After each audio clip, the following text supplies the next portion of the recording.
Number 1. Adultery. Marriage is a sanctuary, a union instituted by God so that man would not be alone. He also gave it as a gift, and because marriage is a union that is created by God, it is meant to be kept pure and holy. Adultery is top on the list of things that couples should never do to defile their marriage.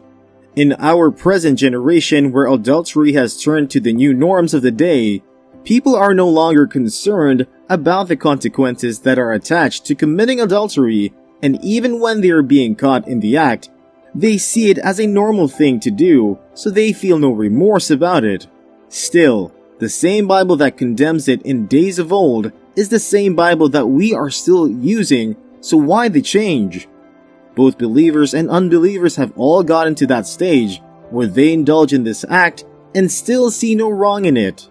Marriage was created by God for just two individuals, and from the day you said yes on the altar to your spouse, you made a vow to keep your body just for them.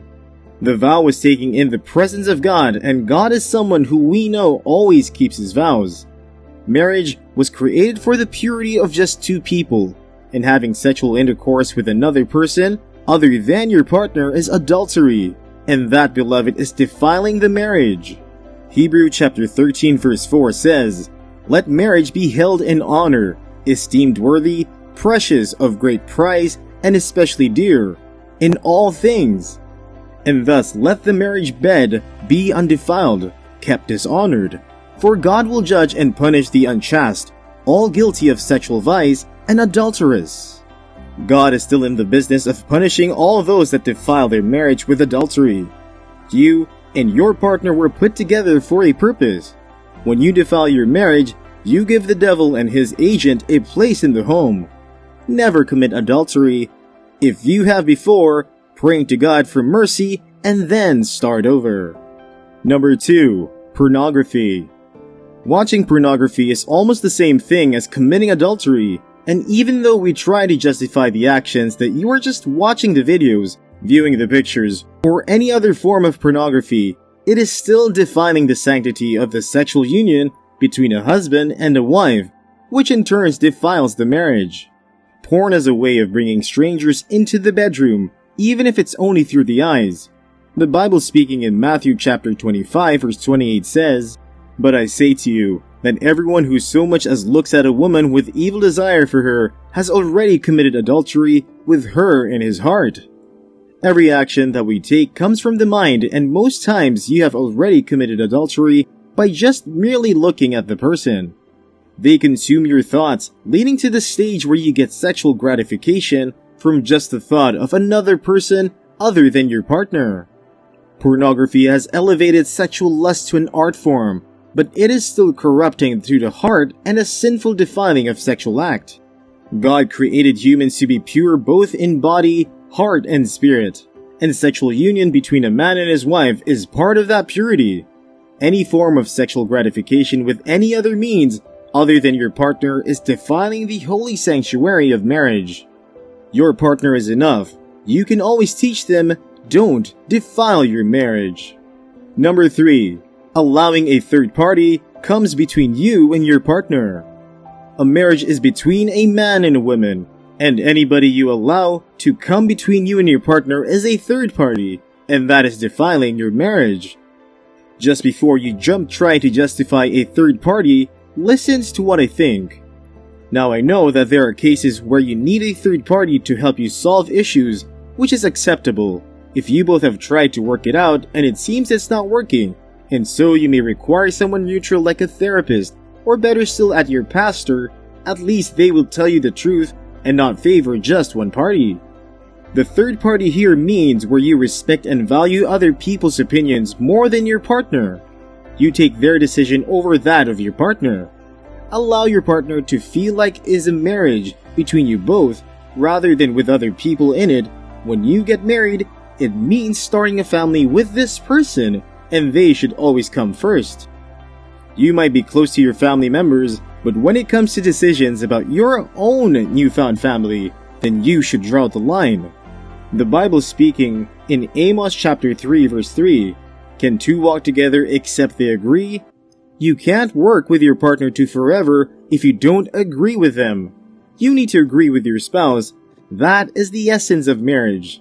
Don't allow your marriage to be defiled by other people. God doesn't want a defiled marriage. Number 4. Prioritizing any other things above your marriage. Many marriages have been lost, many homes destroyed because of their partner prioritizing other things other than them. Some prioritize their jobs, business, family members, friends, or even an addiction over their marriage. God created the institution of marriage for companionship and fellowship with one another, and when that goal is defeated, you have defiled the purpose of that marriage. Your partner was supposed to be your support system, and not does things that you are addicted to, and feel as if without them you cannot survive. You were supposed to value your partner, make them feel as if the world revolves around them, rather than make them feel they are just one of many options you have in your life. When you also allow your job to come first, above your marriage, no longer have time for the family, and all you are concerned about is your career goal, then beloved, you have missed it and given the devil all the opportunity he needs to make your spouse do things that automatically defiles your marriage. The devil is like a roaring lion seeking for who and what to destroy, and when you give him that space to sit in the heart of your partner, your marriage is on the way to destruction. Never prioritize anything or anyone more than your partner so that you don't defile the marriage or give them the opportunity to. Number 5. Compare your partner to other husbands or wives. It is so easy for you to compare your wife or husband to other people when you see them successful, and I know you want that, but you can't get it by making your partner feel they are less of a person because they are not what you see in the other couple.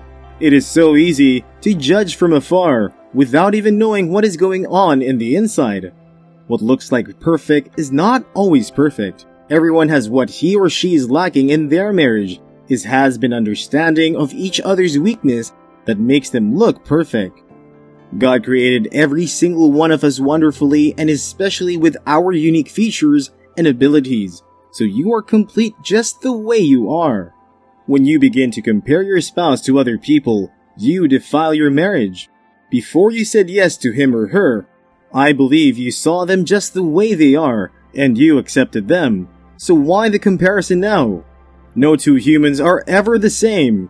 If you see what you like in the other person and want that for your spouse, there are better ways of doing it and teaching them, rather than comparison. Never make your partner feel they are not enough for you. You chose them, and God bless your choice. Don't define what He has blessed by making your partner feel you were not meant to be in the first place. Number 6. Disrespecting your spouse. For a healthy and successful marriage, you need to have respect for your partner. No one, whether male or female, wants to feel undermined and blatantly disrespected. After all, marriage is supposed to be a team, right? The words of the Lord, be subject to one another out of reverence for Christ, the Messiah, the Anointed One. Wives, be subject, be submissive, and adapt yourselves to your husbands as a service to the Lord.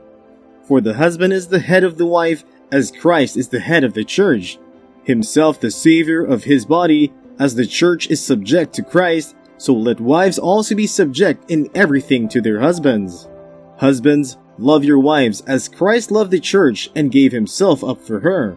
In order not for you to defile your marriage, it needs to start from the stage where first, you both are subject to one another. Out of respect for your wife, comes submission naturally to you, and also out of respect comes love from the husband to the wife. You defile your marriage when you do not respect your spouse. It is the wish of Christ that you both have an understanding of each other too. A good marriage without any defilement in it is a sweet-smelling savor to God. Don't defile your marriage by doing any of the things mentioned. Remember, marriage is a temple meant to be kept holy and last forever. The devil has lost it, and it's too late for your marriage to fail.